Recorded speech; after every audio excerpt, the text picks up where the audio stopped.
I don't think fiction writers or poets make declarations of doctrine or political treatises. I mean, perhaps sometime there might be, but they have creative vision, and they try to give language to that vision.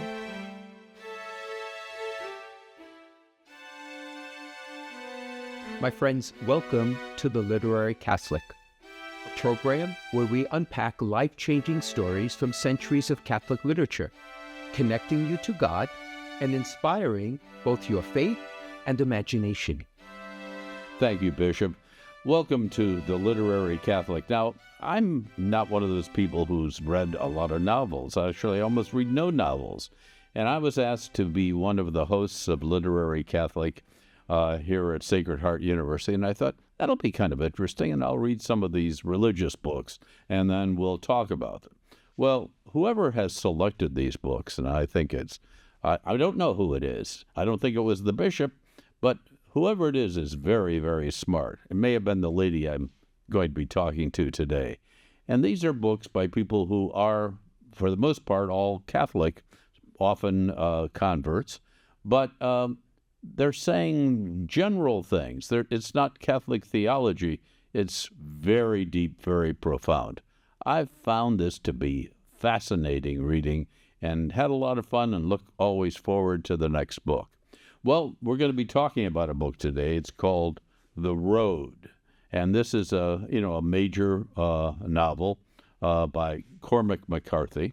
And to talk about that book with me is this wonderful professor. Her name is Dr. Michelle Loris, and she's Director of Catholic Studies and the Associate Dean of the College here, College of Arts and Sciences here at Sacred Heart University. By the way, Dr. Loris has 2 doctorates, so we're dealing with an educated lady here. And she's also a clinical psychologist. She's been awarded the Connecticut Professor of the Year, so congratulations on that. That is a big deal. And she's been at the school for a long time and really done a wonderful job, so thank you. Let's, Michelle, let's talk about this stuff. Good morning. Thank you. Thank you for inviting me. Oh, gee, well, no, thank you for inviting me. Let's talk about Cormac McCarthy, the writer of this book. I'd never actually even heard of him, but I went to the library to get the book, and they said, oh, he's in the classics, the main literature we have here. So yeah. Who was he? I mean, Harold Bloom said that one of McCarthy's books, Blood Meridian, was perhaps the best book of the 20th century, next to Toni Morrison's Beloved. Mm-hmm. But, he has an interesting life. So he is not the reason you haven't heard of him so much is he's not one of these writers who wants to put himself in, he's dead, but has wanted to put himself in the limelight. So he's born in Providence, Rhode Island, to Irish Catholic family. His father is a graduate of Yale Law School. The father moves the family to Tennessee, and there, Cormac, in fact, let me do a little side thing on his name. He was born Charles, and they changed the name Cormac, an Irish Gaelic king. Mm-hmm. He didn't want to be Charlie McCarthy, the dumb. Oh, yeah, I could see that. But he is...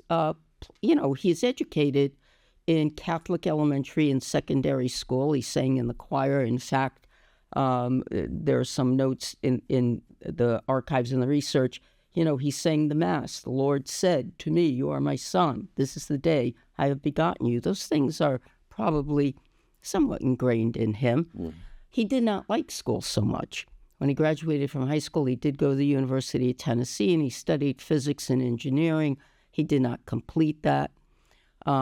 He moved to Chicago. He worked in the auto parts industry. He was writing his first book, got a Rockefeller grant to write the second book, because he's written over 12 novels. And he's doing that as an auto parts. Correct. Yeah, yes. Okay. And, you never know who's in the auto parts. Right. Mm-hmm. Later on in his life, he moves to Santa Fe, to El Paso, Texas, and then he studies at the Institute of Santa Fe, and he has a MacArthur Genius Grant. And he had a grant by yes, then, yes, so yes. he was recognized as a significant writer. Absolutely. Well, he got a Rockefeller grant for the second book. Then he gets the MacArthur grant. And basically at the Institute of Santa Fe, he's studying language, philosophy, physics, right? So it shows you where his mind it goes. Just a little bit about his books. Obviously, The Road won the Pulitzer. A film was made of that book. No Country for Old Men was made into a film by the Coen brothers, won the Academy Award. And his book, All the Pretty Horses, won the National Book Award. He's married 3 times, had 2 sons, Chase from the first marriage, and John, I think, from his third marriage. Now, that third marriage, his wife was much younger, and he was about 65 when the boy was born, I believe. And The Road is dedicated to his son.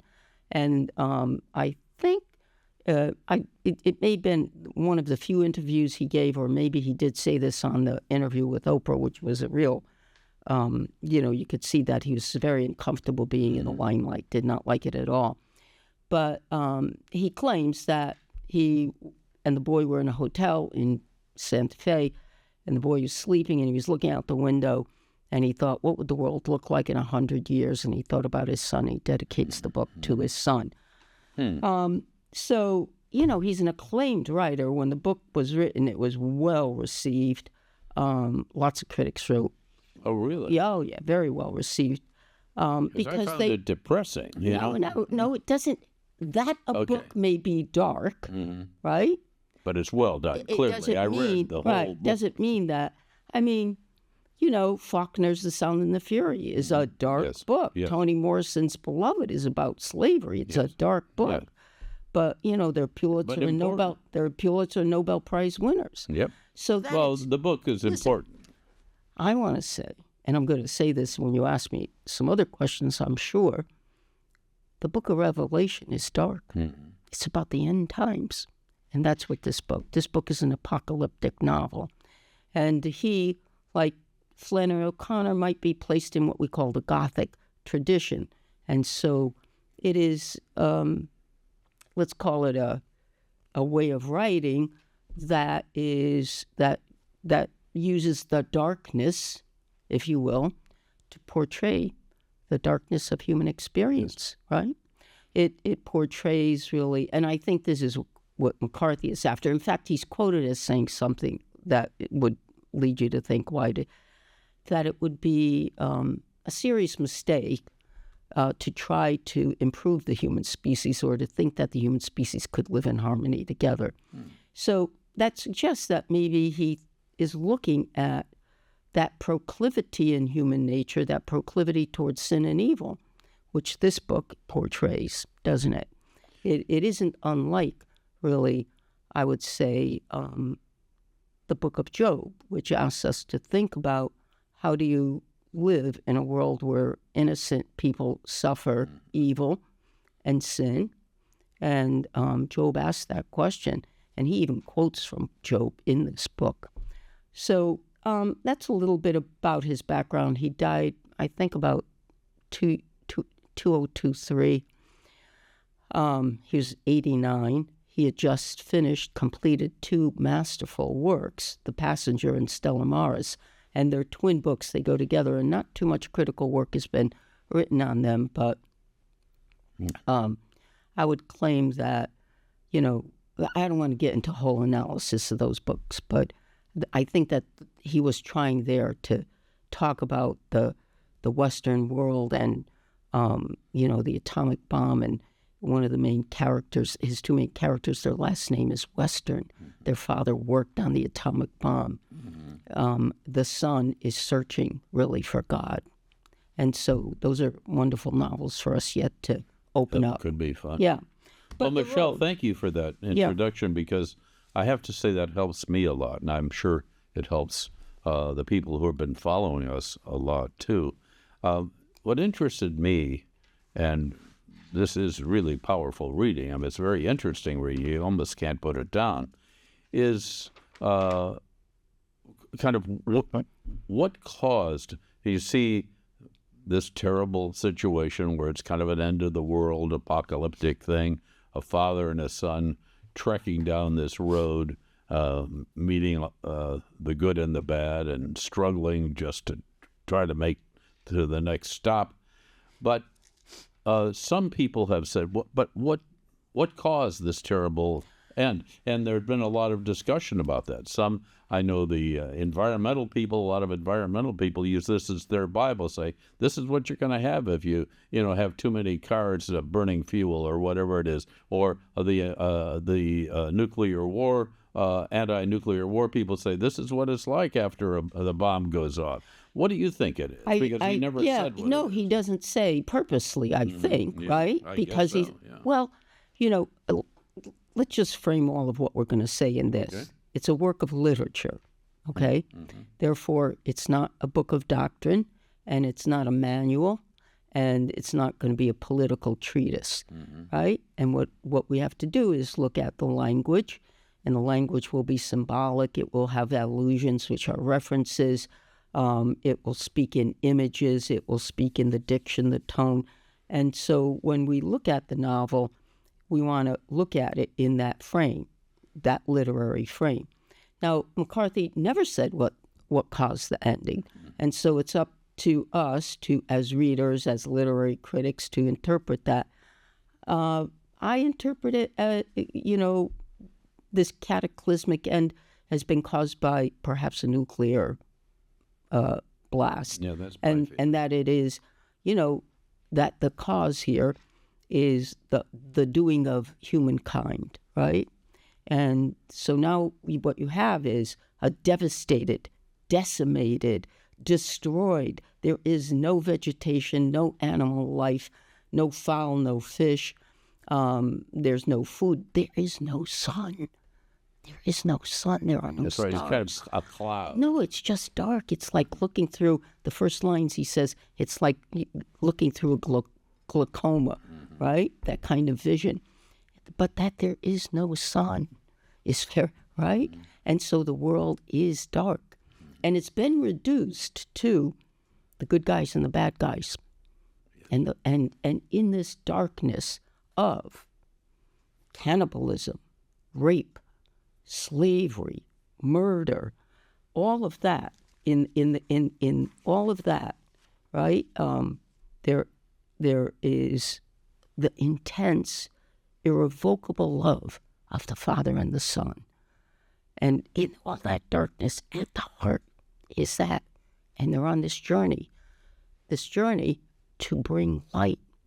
They carry the fire. So people, what is the fire? Well, we can go to the Old Testament. The pillar of fire is God in the Old Testament. Deuteronomy, God is the burning bush. In the New Testament, the fire is the Holy Spirit.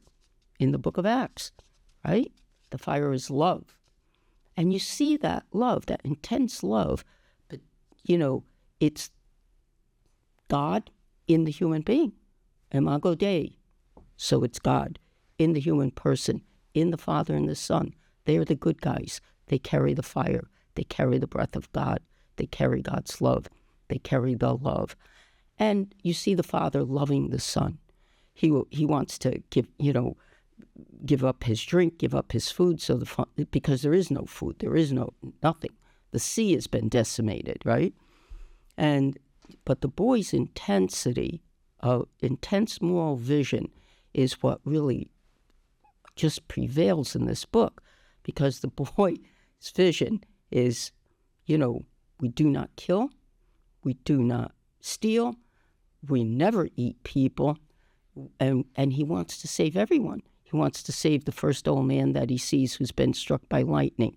He wants to save the dog. He wants to save the little boy. He wants to save Eli, the prophet, who we definitely should talk about. Father's morality gets complicated because he will kill someone, and he does kill someone to save the son. He will do that. He will steal food to feed the son. He will do that. So it's a little more complicated. But in the center of all this darkness is that they carry the fire. And father reminds the boy of that consistently. You carry the fire. The good guys keep trying. They keep trying. They persevere. They persist. And the boy says, at the end, he goes, I don't know where the fire is. It's inside of you, the father says. So we know that. And God lives in that fire, right? So that, I think, is, you're right. Their journey is all of our journey. I said to you before we started, from Vatican II, we are a pilgrim church. What is our pilgrimage? Our pilgrimage is to God, isn't it? In a dark world. And we certainly have enough historical and current reference that I don't mean anything political here. But historically, we enslaved people in this country for hundreds of years, right? Historically, there was a Holocaust. I mean, what? A Holocaust? 6 million Jews and 6 million other people? If we go to more recent things, I don't know, look at Ukraine, look at Gaza. And I don't mean any of that politically. I just mean it as a description of what we're living when people talk about McCarthy, you were saying, oh, Michelle, this is such a dark book, et cetera. And, how does it relate? Well, I think... Isn't the world dark? Right? I know. I think, the book of Revelation talks about end times, and I think he gives us a book of apocalypse, right? And what prevails? Human sin and evil prevail. Those are the bad guys. They murder, they cannibalize, they rape, they enslave, and the Father and the Son are the good guys, and they're looking for other good guys who don't do any of those things, but who persevere. And, it is the book of Job, too, because in the book of Job, it's very interesting. Job is a good and innocent man, and basically the Father and the Son are good and innocent. But the father and the wife in the book are talking, about this world that they're living in, right? The bomb has happened. There's nothing there. The son, interestingly enough, is born on the eve of this apocalypse. The eve of this. So the literary critic in me says, oh, not Christmas Eve, but he is. And he's the son who's going to bring light and love to this darkness. And the wife, in the middle of this, she says to... She walks out, I guess. Really. Well, she, I think it's... Let me see if I can find the page, right? He says, we're survivors. Survivors? What in God's name are you talking about? We are the walking dead in a horror film. I'm begging you, please. She wants to commit suicide. Yep. Well, isn't that Job's wife? Curse God and die. In the book of Job, Job keeps getting all of these things happening because of the arrangement that God has made with the Satan, right? And he's, why is this happening to me? And I don't know if it's the first couple of chapters of Job, and she says, curse God and God, die. That's a choice. You can be the bad guys, you can curse God and die, or you can be the good guys. You have 3 choices. And I think that the book asks us that question. How do we be moral human beings in this devastated world? How do we persevere with love? How do we do that? How do we find the grace of God in this darkness? And the book of Job asks us that question. How do we do that? And there are answers. You can be the bad guys. And there are plenty of examples of what the bad guys do. Infanticide. I mean, there's one where they have a child on a pit and they're going to eat it. You can't get badder than that, pretty much, right? Or you can take the wife's curse God and die, suicide, because how can one live in such a devastated world of despair and sin? Or you can be the Father and the Son on the journey, persevering, walking in the darkness, the Son wanting to save and rescue everyone, the Father wanting to support that, but mostly fixated on preserving the Son. And, so what is McCarthy? I don't think fiction writers or poets make declarations of doctrine or political treatises. I mean, perhaps sometime there might be, but but they have creative vision. They have a vision, and they try to give language to that vision.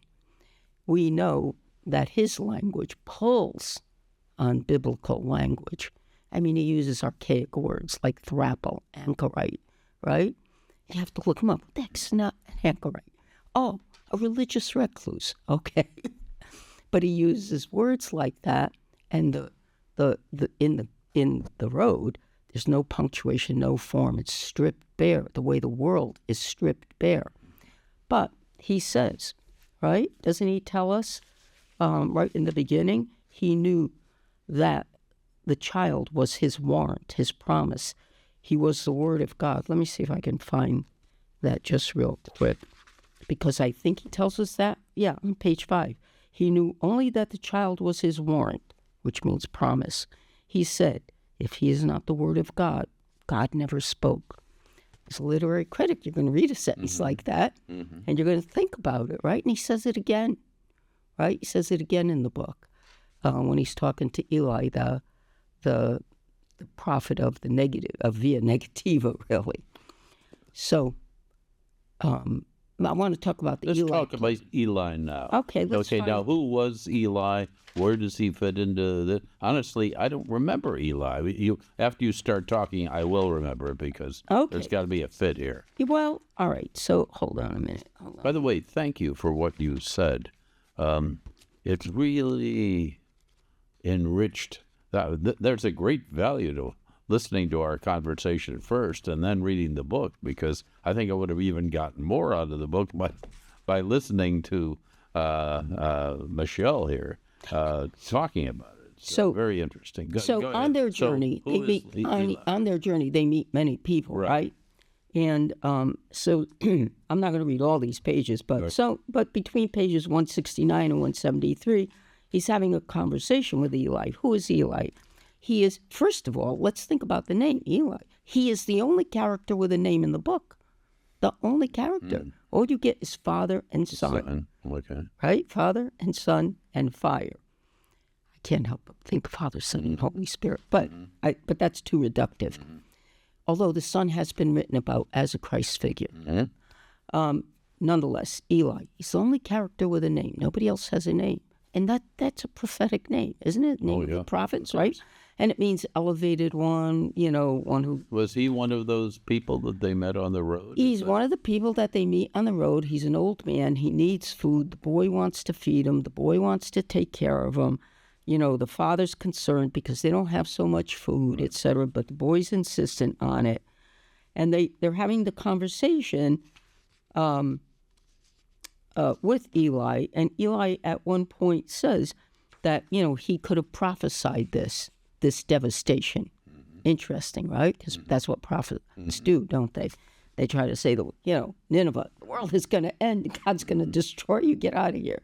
I love the story of Jonah. But anyway, on page 170, he says, they're talking. Nobody would know it. It wouldn't make any difference. When you die, it's the same as if everybody else did too. I mean, the book is pervaded by death, isn't it? Death all around. And so a question for us always is, how do we deal with our life as we face our death, right? We're always facing death. And, so how do we live our life in that context? But it wouldn't make any difference. When you die, it's the same as if everybody else did too. Well, I guess God would know it. Is that it? Eli, there is no God. He's a prophet of there is no God. Now let's look. Eli is a prophet of there is no God? Yeah, but wait. Okay. Let's listen. Okay. No, there is no God, and we are his prophets. What is he saying? You have to think about that. Yeah. No, let's look at that. We are his prophets because they live in a world where God is eclipsed, and human beings are not acting like prophets who love God, who have faith in God, who believe in God, who live as if there were a God. In this devastated world, all those bad people, they're living as if there is no God. They are the prophets of no God, and I think that's what Eli is saying. We are prophets. There is no God, and we are his prophets, because in this world God is eclipsed. And the Father and the Son are looking for God. The Father definitely is, right? And I'll go back to a quote. I don't understand. You're still alive. How do you eat? I don't. You don't? People give you things. So, but the boy, later on in the conversation, the old man asks, why is the boy so good? And the father says, because he believes in God. All right. And so you get, I think it's right in the beginning, where the father is talking to God. Let me see. I guess it's around page 11. So it's right on the beginning. McCarthy's giving us whatever he's giving us. I can't say because I didn't live in his mind, right? But here's this pretty good job of it, though. Well, here's this world devastated, and he descended. Then he just knelt in the ashes. So the world is filled with ashes. He raised his face to the paling day. Are you there? He whispered. Will I see you at last? Have you a neck by which I can throttle you? Have you a heart? Oh God, oh God. Job did the same thing. He never gave up his faith in God, but he did at one point say, where's God, so I can make my case to God? Right? Why am I suffering? Why is all of this happening? So, the Father never gives up the hope for them on that journey. Never gives up. He doesn't give up to suicide. He doesn't give up to, he does steal to feed the boy. He does kill a man who was going to kill the two of them and cannibalize them. So he does kill him. But other than that, he does not break their moral code. They have a discussion, the two of them. The boy is very absolutely insistent. He says, we are the good guys, right? The father says, yes, we're the good guys. And the boy goes through their moral code. We don't steal, right? We don't steal, the father says. We don't kill. We don't kill, the father says. We'll never eat other people. No, we don't eat other people. We're the good guys because I carry the fire inside. The father says, that's right. We're the good guys because you carry the fire inside. We carry the fire inside. And that's their moral code. And it's the only moral code in this horribly apocalyptic, devastated world. So does McCarthy use what we call the Gothic or the grotesque as a kind of, it's a literary way? Flannery O'Connor, right? You've read some of her stories because you've interviewed people who talked about O'Connor, right? And so she uses the grotesque. What does she use the grotesque? She says, right? The action of grace is always in the circle of sin, right? The action of grace. And all her characters, if they're going to have any kind of awareness, it's because they've met the devil. They've met the devil and had the confrontation. Good country people. Helga meets Manly Pointer. Manly Pointer's the devil figure. And her comeuppance, her coming to awareness, if she does, is when she confronts him. And when he hurts her badly, he takes her leg, which she is all her soul, and leg had become her soul. So for McCarthy, yes, he does use that. I mean, there are horrible, horrible things that happen in this book, but always at the core of it, at the center of it, is that love of the Father and the Son. And McCarthy uses that language, God bespoke men. There are no God bespoke men. Who speaks like that? That's biblical language, yes. Right? But I think it's important first that the boy is born on the eve of the apocalypse at 1:17, when all time stopped, all the clocks. 1:17? Yes. The clock stopped at 1:17. So now, let's riff on that. What does that mean? Yeah, what does that mean? Well, let's think about it. The boy is born on the eve when time stops. Mm-hmm. I mean, if you're a literary critic and you have some religious background and stuff, you start thinking about, again, not a reductive one-to-one correspondence, right? But it is kind of a negative Christmas Eve, right? He's born when the world is ending. And who is he? Time stops, but he prevails. The boy prevails in time. He carries the fire. I mean, I think you can't say too much more than that. Back, though, to numerology a little bit.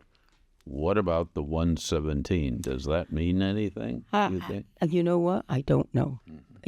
But that's a really good question. And I think if there's a literary critic out there listening to this, they're going to run and they're going to do a paper on it. Well, or better that, they give us a call and talk to us. Because there are a lot of very, very bright people. I think of Tesla, who only would go into rooms that were divisible by the number 3. Really? That kind of thing. I didn't know that. Yeah, I mean. Well, it's interesting. Number 3, the numbers divisible by number 3 were what kept Tesla going, for whatever reason. Well, I don't know, but you bring up such an interesting question to which I do not have the answer, but it doesn't mean we shouldn't think about it, and maybe I'll go out and research it after this. Should.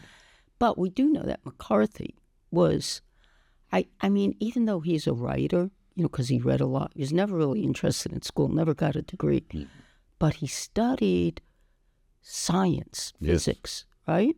Mathematics. He's very interested. It's interesting.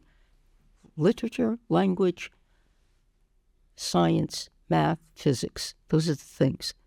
And I mean, I'm not a mathematician, and that was never my strong suit.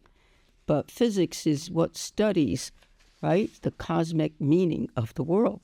I mean, scientists don't have the why, but they do have explanation for us about the what of the Big Bang, right? They could tell us when it happened, etc., but they can't explain the why. And that brings you to a different kind of thing. There is a on page 130, the father says that he sees the absolute truth of the world. Let me see if I can get the quote. And I think what he's saying relates back to what Eli said. He's seeing the absolute truth of the world? Yeah. We better hear that quote. Yeah. Hold on. Let me Okay, I'm ready. You read it? No, I did. I did read the book, but I missed a few of these really important things that you're helping me with. So he walked out in the gray light, and he stood and he saw for a brief moment the absolute truth of the world. The cold, relentless circling of the intestate earth. That's another word. Who uses that word? But intestate means it doesn't have a will. He's talking about the blackness. He sees a world eclipsed. God is eclipsed in this world. Where's God? He's hiding, right? Darkness, implacable. The blind dogs of the sun, and they're running.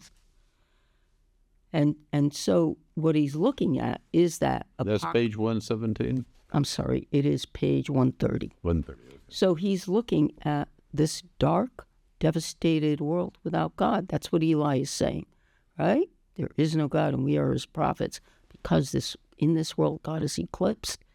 And you have these... it appears that the majority of the people are the bad guys. It appears. Not because at one point the son says, "Oh, where are the good guys? Yeah, right. Are there good guys?" Took him a while to find it. Yeah, he said, "Well, we're going to find them. They're here, right?" But I think what he's talking about is that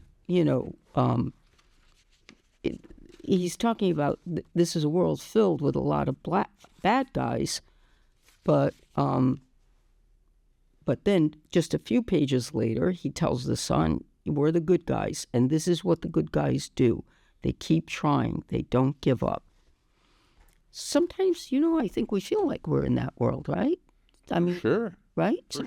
Sometimes we feel like that, and it's only just a little bit after that they find the bunker filled with food, and they spend a few days there, and the boy wants to thank them, and he's concerned we're not stealing, right? So the boy is always, he's got this very strict moral vision. Wonderful, absolutely does. He even, at the end of the book, he even pleads for the thief, right, who steals everything for them when they're at the beach. And that was something at the very end. A thief steals all the stuff that they'd worked so hard to gather, right, to exist on. And the boy insists on, look, he says, don't hurt him, Dad. He's just hungry. He just needs these things. And the father doesn't hurt him, but he does throttle him, and he says, where's our stuff? But so that shows you again about the goodness of the boy, the intense goodness. And so there's always I guess we could play around. I don't have an answer for you, but the father's morality, which is absolutely very good. Yes. But he realizes, well, I have to steal to save my son. I have to kill this guy before he kills us and cannibalizes us. The boy is stricter on that. Yeah. So, one thing is, can your moral code have a little space in it to let in these? Because the father says, you don't understand. I have more responsibility for you. He does say that to the son. But if you want, let's look a little bit at, the father is dying on page 277, and he tells the son that he must carry the fire. He must carry on. The fire is inside of you. And on 279, the boy says, the father's faced with this decision. Should he kill the boy and himself? Because he's going to die. Does he leave the boy in this world? I mean, think about it. If you have children, I have 2 sons, and I often think,